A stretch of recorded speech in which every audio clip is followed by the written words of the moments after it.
तब यानी तुम्हारे पर दया कर दे तो बहुत जल्दी हो सकता है, और दया हटी तो दुर्घटना घटी, वहां कुछ नहीं हो सकता। इसलिए हमें आपको सच्चे मन बुद्धि चित्त से अंतःकरण को पाक साफ निर्मल पवित्र बनाओ। मन बुद्धि चित्त जब पवित्र हो जाएंगे तब आपकी सच्ची फरियाद शुरू हो जाएगी। तो कहते हैं कि हमको आपको कुछ नहीं चाहिए, केवल सदगुरु की शरण मिल जाए, उनके वो शांति और मतलब सुख दुख आनंद जा रखा वो चरण मिल जाए।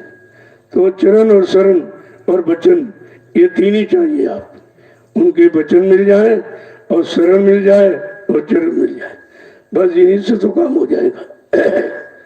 इसलिए जिन्होंने जैसे पाया हमको भी वैसे ही मिलेगा, दूसरा तरीका तो कलयुग में और है नहीं। तो हमें आपको करना क्या चाहिए, और निरंतर मालिक से यही आरजू मिन्नत बिना प्रार्थना करनी चाहिए कि निज चरणों का दरस करा दो गुरु, निज चरणों का दरस करा दो गुरु, निज चरणों का दरस करा दो गुरु, निज चरणों का दरस करा दो गुरु, मुझे प्रेम दीवानी बना दो गुरु, मुझे प्रेम दीवानी बना दो गुरु, मुझे प्रेम दीवानी बना दो गुरु, मुझे प्रेम दीवानी बना दो गुरु। कहते यहाँ सबका दर्शन करके देख लिया, सबको देख लिया, कुछ मिला नहीं कुछ। अब अपने उन पावन पवित्र चरणों का दर्श करा था, जहाँ से जगना, जहाँ से होश, जहाँ से ज्ञान, जहाँ से बुद्धि विवेक जानकारी सब मिलती है, का उनका दर्शन करा दो और हमें अपना प्रेम का दीवाना बना। मैंने संसार में सबसे प्रेम करके देख लिया, कुछ नहीं मिला, सब लूटने वाले चूसने वाले हैं, वहां प्रेम कहाँ। जैसे प्रेम तो ओठों पर रहता है, जब माँ बच्चे को कुछ करती है तो प्रेम है, यहाँ होता है। और जैसे ओठों से प्रेम हटा और नीचे पहुंचा गंदा हो जाता, तुम रोक ही नहीं पाते उसको। प्रेम तो हुआ और प्रेम का भाव बना, लेकिन फौरन वो भोगों में चला गया, गंदा उठा, गंदा कर दिया आपने, तो प्रेम का तो असली रूप ही खत्म हो जाता है, उसका जो सच्चा आनंद है वो समाप्त हो जाता है। भोगों में नहीं, तो गंदा होगा उससे। इसीलिए कहा प्रेम संतों के पास खजाना है, प्रेमी दीवाना होता है जब प्रेम खजाना मिलता है, प्रेमी मस्ताना होता है। देखिए कितनी बड़ी बात कह दी कि वहां रखा है, तो तुम यहाँ भोगों में ढूंढ रहे हो, इनमें मिल जाएगा, उनमें मिल जाएगा, धन में मिल जाएगा, दौलत में मिल जाएगा, औरत में मिल जाएगा, पति में मिल जाएगा, सामान में मिल जाएगा, सम्मान में। अरे कहते यहाँ कहाँ रखा है, यहाँ तो सब गंदगी है, और प्रेम पाक साफ निर्मल पवित्र, उसमें कोई दाग नहीं रहता। कहते वो संतों के पास, जब संत शरण में जाओगे तब आपको जो सच्चा प्रेम उधर मिलेगा, उस प्रेम में मीरा दीवानी होगी, सेजोबाई दीवानी होगी, कभी नानक, पलटू, रविदास, नाबादास, चरणदास, जितने यहाँ सब दीवाने हो गए, उनको प्रेम मिला है। तो आगे क्या कह रहे हैं, मुझे चरणों का दर्शन करो। अब सबका दर्शन दीदार करके देख लिया, सबको देखा, मिला कुछ नहीं। अब अपने चरणों का दर्शन करा दीजिए और मुझे एकमात्र अपना दीवाना बना दीजिए। अब मैं किसी का दीवाना और किसी का मतलब यानी बन के रहना नहीं चाहता, सबको सबका बन के देख लिया, किसी ने अपना बनाया नहीं, तो मतलब निकाला और स्वार्थ हल किया और धक्का मार दिया। आगे क्या करें कि जगत जाल से दूर हटा कर, जगत जाल से दूर हटा कर, जगत जाल से दूर हटा कर, जगत जाल से दूर हटा कर, मुझे शीशे में रूप दिखा दो गुरु, मुझे शीशे में रूप दिखा दो गुरु, निज चरणों का दर्श करा दो गुरु, निज चरणों का दरस करा दो गुरु। ये जगत जाल जो काल माया में मिलकर बनाया, काल माया जो ने में जो मिलकर बनाया जगत जाल, इसे हटा दीजिए। यहाँ कहीं प्रेम नहीं है, यहाँ कहीं सच्चाई नहीं है, यहाँ कहीं सुख आनंद नहीं है, सब धोखा ही धोखा है। और मुझे शीशे में अपना रूप दिखा दिया। दर्पण है, महापुरुषों के वचन तो दर्पण ही है, वही शीशे, उसी से उस रूप की पहचान होती है। और ऐसे तो आप नहीं पहचान सकते। यहाँ तो तमाम चेहरे देखते हो, जब उन्हीं नकली चेहरों में फंस जाते जो चमड़े के खोल चढ़े हुए, वहां कुछ नहीं। आगे क्या करे समझा के कि कुल कुटुंब से दूर हटा कर, कुल कुटुंब से दूर हटा कर, कुल कुटुंब से दूर हटा कर, कुल कुटुंब से दूर हटा कर, मुझ सहस कमल दिखला दो गुरु, मुझे सहस कमल दिखला दो गुरु, निज चरणों का दरस करा दो गुरु, निज चरणों का दरस करा दो गुरु। ये नकली कुल कुटुंब में फंस गए, जबकि अपना यहाँ कोई कुल कुटुंब नहीं। माँ के गर्भ से हम नंगे अकेले आए थे तो कुटुंब परिवार तो लेके आवाज नहीं थे, कोई सामान भी लेके नहीं आए थे। कहा इस नकली से अब हमें हटा दीजिए, इसमें रहते रहते बहुत दिन बीत गया और ये अपना हुआ नहीं।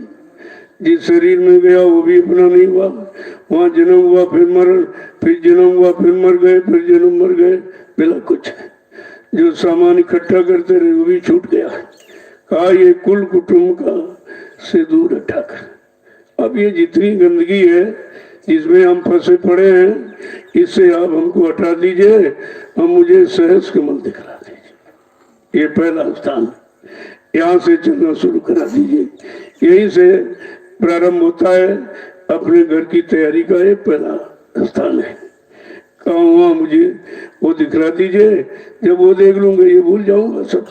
आगे क्या है कि घंटा शंख सुना कर मुझको, घंटा शंख सुना कर मुझको, घंटा शंख सुना कर मुझको, घंटा शंख सुना कर मुझको, त्रिकुटी धाम बता दो गुरु, त्रिकुटी धाम बता दो गुरु, निज चरणों का दरस करा दो गुरु, निज चरणों का दरस करा दो गुरु। उधर पहला स्थान है, वो घंटा शंख की आवाज, वो सुना दीजिए तो इधर की आवाजों में फंसूंगा नहीं। जब असली आवाज की जानकारी मिल जाएगी कि घंटा शंख किसे कहते हैं, और यहाँ भी आपको अभ्यास कराया जाता है। सुबह घंटा शंख बजता है, लेकिन बजाने वाला कोई नहीं जानता, न बजाने वाला न सुनने वाला, किसी को मालूम नहीं को बजाया जाता है। कहा ये इस काल का जो मालिक है, काल भगवान निरंजन, उसकी आवाज है। कहा ये आवाज लगाकर कि इस घर से हमको अपने घर की तरफ तैयारी करा दीजिए।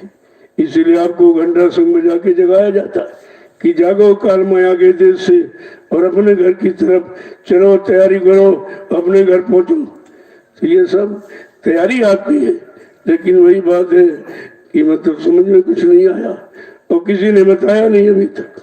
एक तो आया नहीं और किसी ने बताया नहीं। अगर कोई जानकार होता तो बताता। सब इधर के जानकार आए, यही राजपाट, धन दौलत, मान सम्मान, अधिकार, जात और पाति, इनमें सब अमीर है, लेकिन उधर का ज्ञान किसी ने नहीं कराया कि हम सब उधर के रहने वाले इधर आए थे, लेकिन किसी ने फंसा लिया अपने देश में। अब हम निकल नहीं पा रहे। निकलने की युक्ति तो बताई गई थी, लेकिन उसे भूल भरम पैदा करके वो भी हमारा छीन लिया। जो नाम आधार, नाम डोर, शब्द डोर थी, अब सब सुनते हुए जीवात में बेचारी फंस गई। तो क्या कह रहे हैं कि वह बात सुना दो और मैं त्रिपुरी धाम पहुंचा था। ये मन का स्थान है, काम को हमारे घर पहुंचा दीजिए। आगे क्या है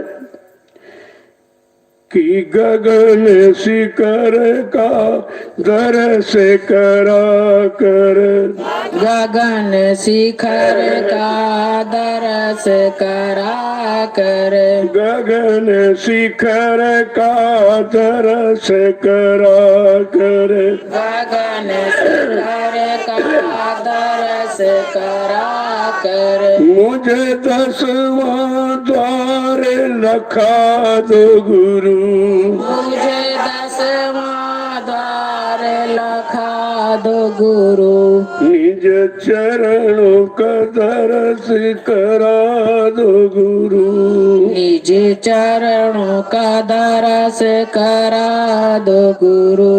अब सत्संग वचनों से जब जानकारी हो गई है, तब सदगुरु से फरियाद करती है, ये वैसा करो, हमको इधर से उधर, जिधर हमारा सच्चा घर मुकाम मंडल लोग है, उधर की तरफ आप ले चलो, पहुंचा दीजिए।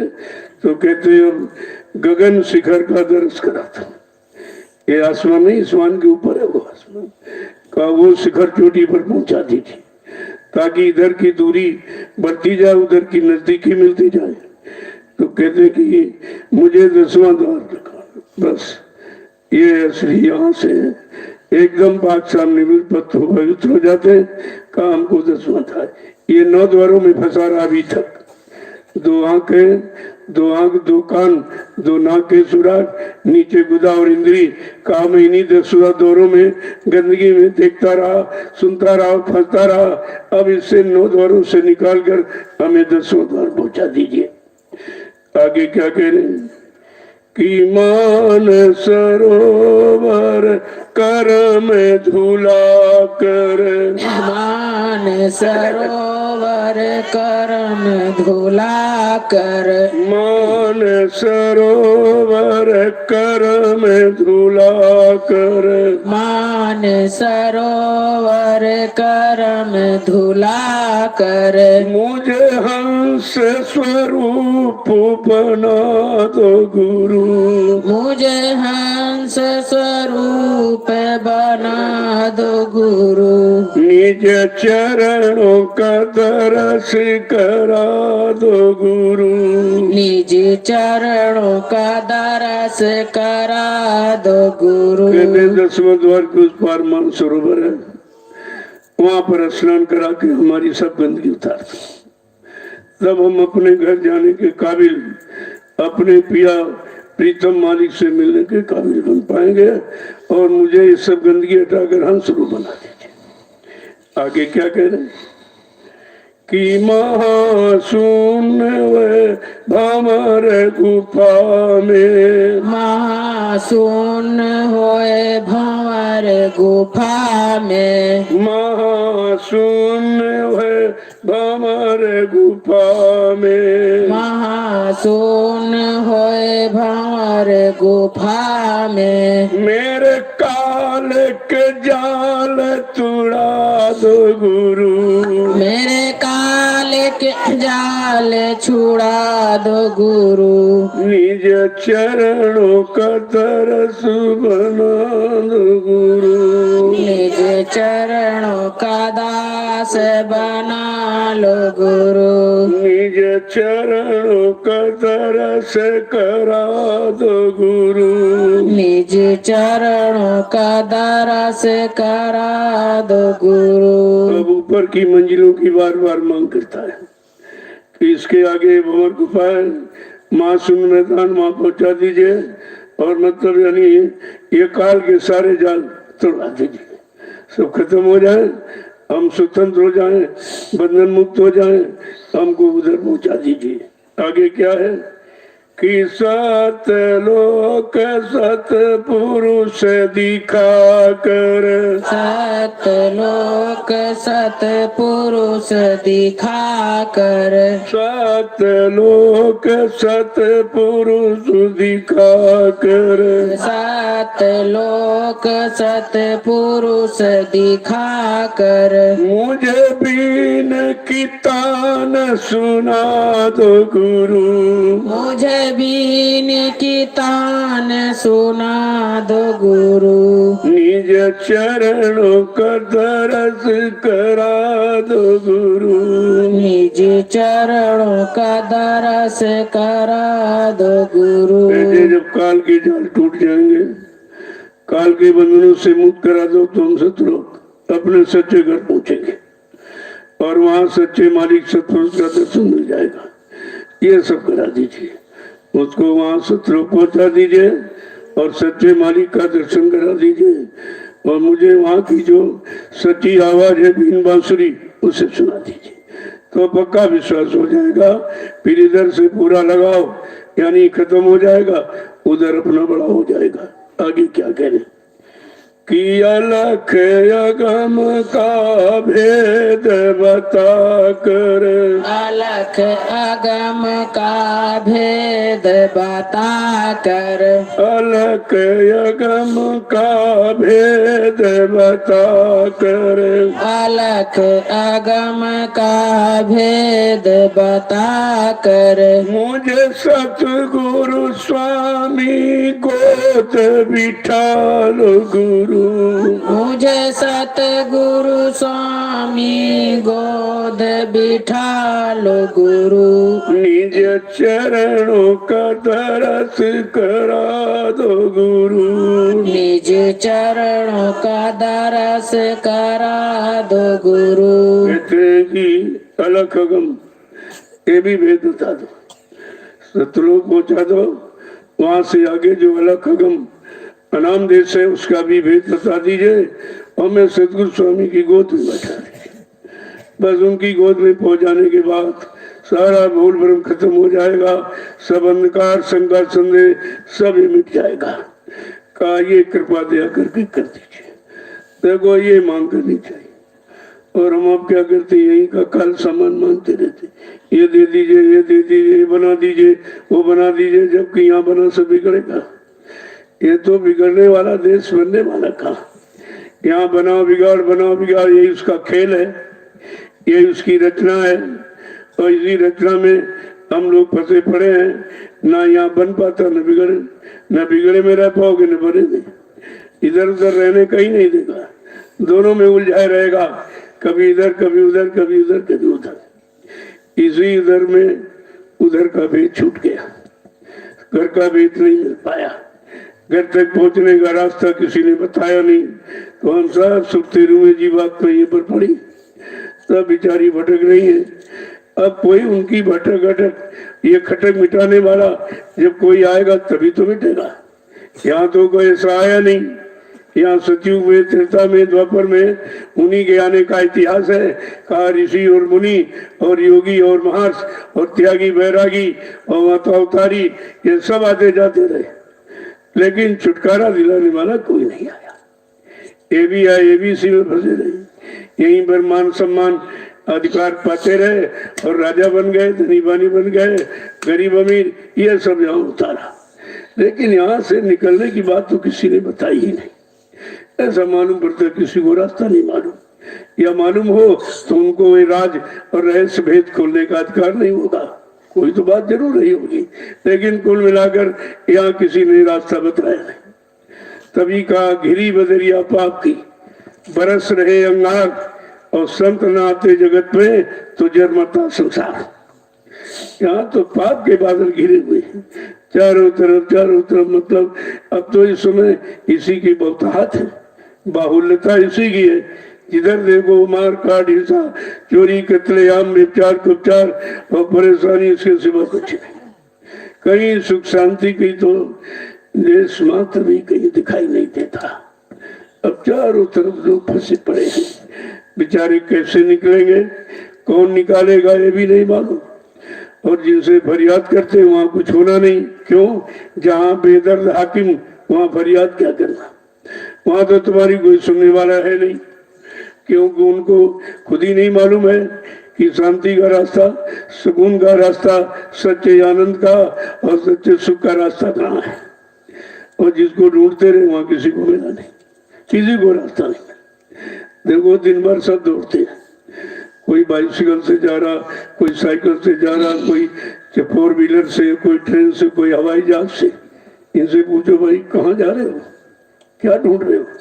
कहते सुख शांति की तलाश कर रहा हूँ, सुख और शांति। और शाम को लौट के आया, कहा मिली? कहते नहीं मिली। दिन भर ढूंढा, परेशान निराश होकर फिर घर आ गया। यही खोज बराबर जारी होती रही और धीरे धीरे समय निकल गया, क्योंकि मनुष्य समय का शरीर का समय निश्चित है। और समय निकल गया और जो खोजा ढूंढा तो मिला नहीं। लेकिन कहा तुमने खोजा कहाँ है? पहले सदगुरु खोजो, जिनके पास सच्चा रास्ता है, सुख और शांति का, आनंद का। उनको सदगुरु खोजो री प्यारी, जग में दुर्लभ रतन यही। उस सदगुरु की खोज करो जिनके पास सबका खजाना है, शांति का है, आनंद का है, सुख का हो, सब तरह का खजाना जिनके पास, उनको खोजो। सदगुरु खोजो री प्यारी, जग में दुर्लभ रत्न यही। इससे दुर्लभ और कोई धन दौलत है ही नहीं। लेकिन ये मिलेंगे कैसे? कहा ये मिलेंगे कैसे? कहा वो खुद मिल लेंगे, हम आप तो खोज नहीं सकते उनको। हमें आपको ढूंढना खोजना मालूम नहीं है। कभी खोजा ढूंढा हो तो, या उनका कभी इतिहास यहाँ रहा हो तो समझ में आ जाए। वो तो अभी कलयुग में आए और इतिहास सतयुग द्वापर का सुनाया जा रहा, वही पढ़ाया जा रहा, वही सिखाया जा रहा। अरे हर युग में जब युग का यानी सामान चाहिए और युग का उपाय चाहिए, तब तो उस युग का हमको लाभ मिलेगा। और जो उन युगों की हम साधना, उन युगों का इतिहास पढ़ते हैं, जो समय निकल गया, निकला हुआ, गुजरा हुआ जमाना आता नहीं दोबारा। जो समय वक्त घड़ी निकल जाती है वो दोबारा नहीं आती, तो चला गया। अब तुम्हारा ये समय कैसे निकलेगा? नहीं, ये भी चला जाएगा। तो वो जो पिछले इतिहास है वो वर्तमान की मजबूती के लिए हमें आपको उन इतिहासों को पढ़कर सतयुग त्रेता द्वापर का अपना काम बना लेना चाहिए। अपने युग को, हमें आपको जिस युग में बैठे हैं उस युग में हमें काम कर लेना चाहिए, तब तो बुद्धिमानी मानी जाएगी। तो तुमने उन इतिहासों का उपहास किया, निरादर किया, आपने माना नहीं उनको, तो परेशानी आ गई, सामने खड़ी हो गई। अब सब परेशान है, उस परेशानी का निदान समाधान कहीं नहीं दिखाई दे रहा। चारों तरफ लोग मनोबुद्धि सब बेकार हो गई, न कुछ सोच पा रहे हैं, न समझ पा रहे हैं, न कुछ कर पा रहे हैं, न विश्वास ही कर पा रहे हैं। क्योंकि जहां से होना है वहां तुम जाओगे नहीं। अरे भाई पिछले युग का इतिहास पढ़िए आप, जिनको राम कहते हो, कृष्ण भगवान कहते हो, उन भगवान को किसकी जरूरत पड़ी? गुरु की जरूरत पड़ी। जब कोई राजनीति व्यवस्था बिगड़ी तो उन्होंने वशिष्ठ जी को, उन्होंने उनसे पूछा, सलाह मशवरा लिया और आपको मुक्ति मिल गई। जब धर्म व्यवस्था कोई बिगड़ी तो विश्वामित्र से सलाह लिया।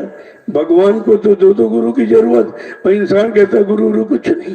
तो देख लीजिए राजनीति चल रही कि घसीटी जा रही, और घसीटे में तो चिथड़े उड़ जाएंगे जनता के।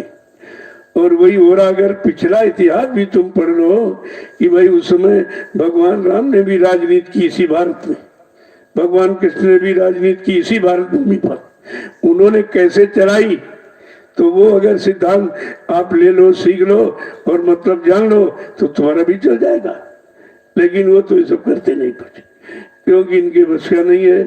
वो बहुत त्याग तपस्या, बहुत सच्चाई, ईमानदारी, बहुत चरित्र का विषय है राजनीति।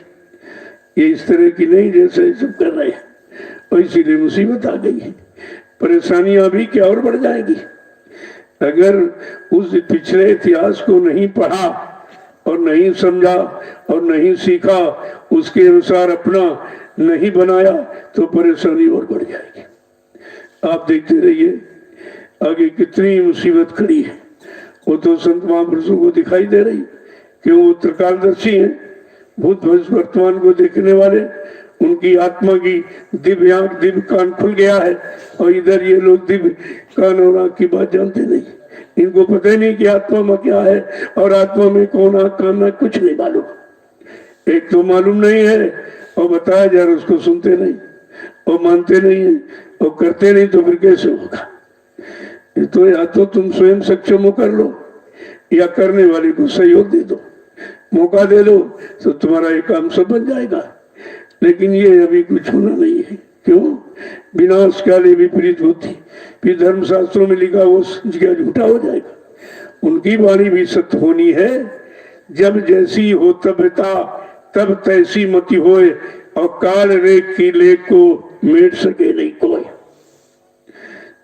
जो कलयुग ने कलम चला दी उसे कोई मेट नहीं सकता, कि उसने कलम आपके कर्मों के आधार चलाई। आपके कर्मों को देखकर लिखा, से नहीं लिख दिया, और जो लिख गया वो सत्य होगा, उसे आप काट नहीं सकते। हाँ, काटने वाला है, लेकिन उनको आप पहचानोगे नहीं। सूरदास जी ने तो इशारा यही किया था कि काल जाल से कोई बच नहीं सकता। बचेगा कौन? काल जाल से वही बचे जो सतगुरु ध्यान धरे। रे मन धीरज क्यों न धरे। कहा इस काल की विषम परिस्थितियों से अपने आप को वही बचा पाएगा जो समय के सतगुरु का ध्यान करेगा। अब इनको क्या मालूम सतगुरु कौन है, सतगुरु कहाँ है, कौन है, उनका काम क्या है, इनको कुछ भी जानकारी नहीं। जबकि सच्चे सतगुरु ने अपना परिचय भी दिया और कितने काम करके दिखाए। राजनीति व्यवस्था को ठीक करने के लिए दूरदर्शी, और 90% काश्तकार है, इन्हीं से देश चलता है। अगर ये भोजन अन्न न पैदा करे तो कोई जिंदा रहेगा? ये अन्नदाता है, हमारे सबके प्राण इनकी मुट्ठी में है, काश्तकारों की। आज इनकी समस्या देख लीजिए, है कोई सुनने वाला? तो इसके लिए बाबा जी ने संपूर्ण काश्तकारों की समस्या का समाधान भूमि ज्योतिर्क संगठन बनाया। 10, 11, 12 सितंबर 1987 को ग्राम देवलखा, तहसील केसरगंज, जिला बहराइच, उत्तर प्रदेश में संगठन की आधारशिला रखी और ऐलान किया कि अगर है भूमि ज्योत को, अगर तुमने विश्वास के साथ अपना ये झंडा पकड़ लिया तो हिंदुस्तान में जितने काले, नीले, पीले, हरे, लाल झंडे लिए घूम रहे, ये अपने अपने झंडों को फेंक कर अगर तुम्हारे भूमि ज्योत तक झंडे के नीचे एक दिन ना जाए तो इस बाबा को बाबा मत कहना। जय। ये कितनी बड़ी बात थी, ये कितनी सबकी सुख शांति का सच्चा उपाय, लेकिन किसी ने स्वीकार नहीं किया। उसको भी लोगों ने ठुकरा दिया। आप तो एक तो जानते नहीं व्यवस्था बनाना, और संत महापुरुष दया करके व्यवस्था बना दे, भूमिका बना दे, तो आपको उस पर विश्वास नहीं होता। उसको आपने ठुकरा दिया तो परेशानी तो आना ही है। तो परेशानी आना है। गोस्वामी जी महाराज ने रामचरितमानस के उत्तरकांड में बिल्कुल साफ लिखा, साफ साफ उन्होंने लिख दिया है कि मतलब यानी साधु आज्ञा का फल ऐसा, जरे नगर अनाथ कर जैसा। साधु संत महात्माओं की आज्ञा का उल्लंघन जो परिवार, समाज, देश, राष्ट्र, मुल्क के जातियां करेंगी वो जल करके खाक हो जाएगी। तो क्यों नहीं पढ़ते उसको? तुम्हारे घर में लिखा पड़ी। मैं तो अपनी तरफ से कुछ कह नहीं रहा हूं, मैं तो उसकी याद करा रहा हूं आपको कि जो रामचरितमानस 550 वर्ष पहले से हमारे सबके घर परिवार में लिखा के रखवाई गई, और कहा इसका अखंड पाठ भी आप करते हो, लेकिन केवल बांटते हो, मनोरंजन करते हो। जो लिखा है उस पर आप ध्यान नहीं देते। वो है शब्द ज्ञान संतों का, जो अक्षर में लिखा हुआ, जो काले अक्षरों में वर्णन है वो संतों का शब्द ज्ञान है। और जब कोई नाम भेदी शब्द भेदी संत सदगुरु मिलेगा तब उस शब्द ज्ञान का सच्चा ज्ञान आपको होगा। तुम्हारे पढ़ने बांचने से थोड़ी हो जाएगा। कितने लोगों ने सुख शांति प्राप्त कर ली। वो तो पारिवारिक ग्रंथ, सामाजिक ग्रंथ, राजनीति, धार्मिक नीति और सबका पूरा ग्रंथ, उसमें सब सारी नीतियों का भंडार है यानी रामचरितमानस में। लेकिन पढ़ो तब तो, जीवन में उतारो तब तो लाभ मिलेगा। केवल बात बात के सुनाना, लाउड स्पीकर लगा लिया, 24 घंटे में कहते खत्म कर दिया, समझ में कुछ नहीं आया। वो संपुट भी समझ में नहीं आया कि संपुट का मतलब क्या है। तो केवल कहने और बांचने से अगर काम हो जाए तो फिर करने की क्या जरूरत है। काम करने से होगा। सुनाया जाता है करने के लिए, सुना जाता है करने के लिए। जब सब लोग करनी में उतर आओगे तो कौन सा ऐसा काम है जो आपका नहीं होगा। लेकिन कोई करनी नहीं करना चाहता। सब सुन्नी बकनी इधर उधर मतलब भाषण इतफीर और प्रवचन, जितना यानी नेता सब भाषणों में चला गया, जितने महात्मा सब प्रवचन में चले गए, किया कराया किसी ने नहीं। तो ये सुनाने से अगर काम हो जाए तो फिर करने की क्या जरूरत। ये सब विचार आपको यानी रखने पड़ेंगे, तो इसमें विचार करना पड़ेगा, क्योंकि आगे समस्या और कठिन होगी और कठिन होगी। उसका निदान आपके पास बिल्कुल नहीं होगा। जब एक छोटी सी समस्या का निदान नहीं, एक छोटी सी बीमारी का निदान समाधान तुम्हारे पास नहीं अभी तक है, तो आगे जो मुसीबत का पहाड़ टूटने वाला उसका समाधान तुम्हारे पास कैसे होगा। ऐसा विचारणीय विषय है। मैं कोई भाषण कोई प्रवचन नहीं कर रहा हूं, मैं तो आगे आने वाले समय की जानकारी दे रहा हूं कि ऐसा समय आएगा ऐसा, और जो आया इसके लिए भी आपको जानकारी दी।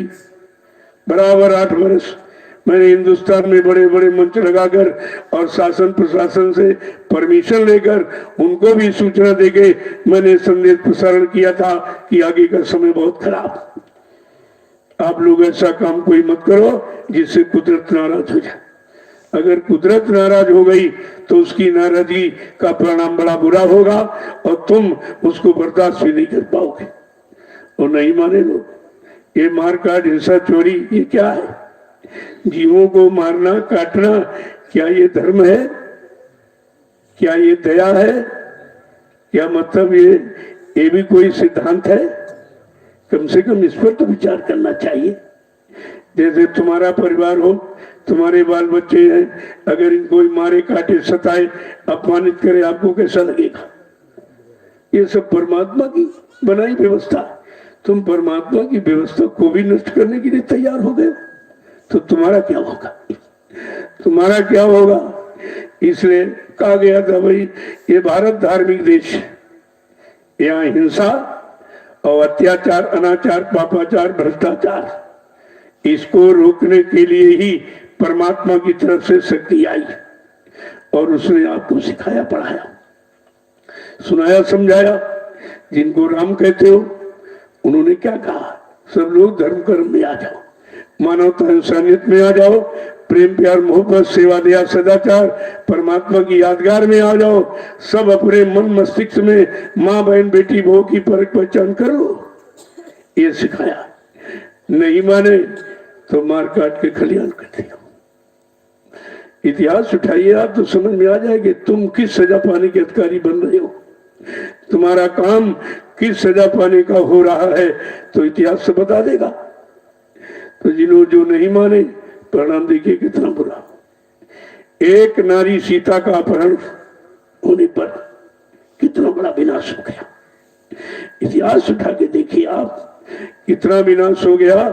और जो अपने को धनवान बलवान बुद्धिमान कहता था कि भूते न भविष्यते, न कोई ऐसा है न होगा, उसका भी विनाश हो गया। तुम तो उतने धनवान बलवान बुद्धिमान भी नहीं हो, उतने शक्तिमान भी नहीं हो। कम से कम इतिहास पर तो कलंकित मत करो, उसी को पढ़ो, उसी के अनुसार अपने आप को सुधार कर लीजिए, तुम्हारा बचाव हो जाएगा। तो उसको भी आपने देखी एक नारी द्रौपदी को नंगा किया जाने का प्रयास किया गया, कितना भारी महाभारत हुआ। भूल गया इतिहास, करोड़ों चली गई, करोड़ों की जानें चली गई एक नारी को नंगा करने का प्रयास। आज कितनी वो बेटियों को सरेआम नंगा किया जा रहा, इस पर आपने कभी विचार नहीं किया कि परिणाम कितना खतरनाक होगा? कुछ नहीं, सब चुपचाप बैठे हुए।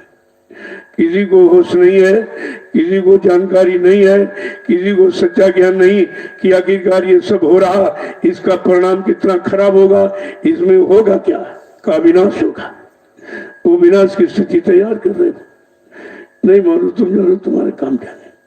मेरा काम तो इशारा करने का है, वो भी अपनी तरफ से नहीं। जो पिछला इतिहास आपका पढ़ा उसको देख लीजिए, समझ में सबकी आ जाएगा। जय गुरुदेव, जय गुरुदेव, जय गुरुदेव, जय गुरुदेव, जय गुरुदेव, जय गुरुदेव। जय गुरुदेव। नाम किसका? प्रभु का, जय गुरुदेव। नाम किसका? प्रभु का, जय गुरुदेव। नाम किसका? प्रभु का, प्रभु का प्यारा नाम। जय गुरुदेव। जरा खड़े हो जाइए आप लोग। देखो हमारी सबसे प्रार्थना है, सबसे। प्रजातंत्र में राजा प्रजा सब आ जाते हैं। सबसे प्रार्थना है कि पिछले इतिहासों को देख लीजिए, पढ़ लीजिए, समझ लीजिए, उसके अनुसार अपना राज, अपने परिवार, समाज, देश को बना दीजिए, ज्यादा अच्छा रहेगा। नहीं प्रगति तो मानेगी नहीं। उसको अधिकार है कि जब जब इस भारतीय वसुंधरा पर कोई ऐसा गंदा संदा माहौल बना तो फट से उधर से कोई शक्ति आई और उसके द्वारा काम करा दिया गया। तो आप इस पर तो इतिहास को तो मानो। मैं तो अपनी तरफ से कुछ नहीं कहता हूँ, मैं तो प्रार्थना करता हूँ और प्रार्थना करता रहूंगा। मानो न मानो खुशी आपकी है, लेकिन मैं तो जानकारी आपको देता रहूं ताकि आगे भविष्य में कोई ये न कह सके कि हमको किसी ने बताया नहीं था, हमको किसी ने जगाया नहीं था, किसी ने सुनाया समझाया नहीं और करने की बात किसी ने कही नहीं थी। हमें आपको कहने नहीं देंगे। मैंने 8 बरस पूरे हिंदुस्तान में बड़े बड़े मंच लगाकर वो सारी जानकारी आपको दी थी, वो भी शासन प्रशासन से परमिशन लेकर। परमिशन का मतलब उनको भी जानकारी दे रहा हूँ कि आप भी आकर के सुन लीजिए ये क्या है। अगर मैं कोई अपने स्वार्थ, लोभ, लालच, मान सम्मान, अधिकार, धन दौलत की बात करे तो कभी मत मानना, लेकिन जिसमें समाज और देश का हित है और लाभ है उसको तो आपको मानना चाहिए। इधर से कोई ऐसा संदेश कभी नहीं होता जिसमें मैंने कोई अपना मान सम्मान जोड़ा हो, अपना कोई अधिकार, कोई पद जोड़ा हो। हमको तो कुछ नहीं चाहिए। अब नागरिक की हैसियत हमारा भी फर्ज है कि देश समाज पर कोई आपत्ति मुसीबत अगर आ रही तो उसको बताना, देशवासियों के कान तक उसकी आवाज पहुंचाना, ये मेरा धर्म है। मैं अपने मानव धर्म को बराबर यानी पालन कर रहा हूं और आप सबके कान तक समय की आवाज पहुंचा रहा हूं। तो ये तो आपको सोचना चाहिए। जय गुरुदेव, जय गुरुदेव, जय गुरुदेव, जय गुरुदेव, जय गुरुदेव। जय गुरुदेव। नाम किसका? जय गुरुदेव। नाम किसका? प्रभु का, जय गुरुदेव। नाम किसका? प्रभु का, प्रभु का प्यारा नाम। जय गुरुदेव। देखो ये भी जानकारी आपको रखनी चाहिए कि हर युग के इतिहास को उठाकर देखो, कोई न कोई नाम जगा के रखा है। उसी जगाए नाम से काम हुआ। उस समय के शासक, कोई राजा, सम्राट, उनसे नाम से काम नहीं हुआ। इतिहास बता रहा आपका। तो कलयुग में आके और कोई नया काम होगा। कलयुग में भी ये नाम जगाया गया, सिद्ध किया गया। ये काम किसी ने नहीं किया। करोड़ों महात्मा दाढ़ी बाल, लाल पीला कपड़ा यानी पहरे और ये अपना अपना धर्मशाला, मठ, मंदिर संभाले रखे हुए, लेकिन समाज की संभाल और देश की संभाल, देश की जनता की संभाल, इसकी चिंता किसी को नहीं, किसी को चिंता नहीं। सब चुपचाप एकदम मौन बैठे हुए। क्या तुम्हारा फर्ज नहीं है? इतनी बड़ी संख्या हिंदुस्तान में है इनकी, अगर इन लोगों ने काम न किया तो फिर अब अपराध किसको लगेगा? सजा किसको मिलेगी? जानकार को, जानकार। और इसी जानकारी का आप पैसा देते हो। इसी का दान दक्षिणा लेते हो, इन ले रहे हो जो। अगर ये काम न हुआ इस भारत की जनता का तो ये तो कर्जा बन जाएगा सब तुम्हारे। इस कर्जे के देने के लिए हजारों जन्म लेने पड़ेंगे। ऐसे अदा नहीं होता। काया से जो कारज हुई बिन भोगे बचे नहीं कोई, ये सिद्धांत है। तो कम से कम याद तो कुछ रखना चाहिए। इतने रखवाले देश के और कुछ नहीं, धर्म के रखवाले ये महात्मा तो धर्म भी चला गया, और कर्म के रखवाले ये नेता और ये भी कर्म भी चला गया। तो बताइए तुम रखवाले करते क्या हो? कौन सी रखवाली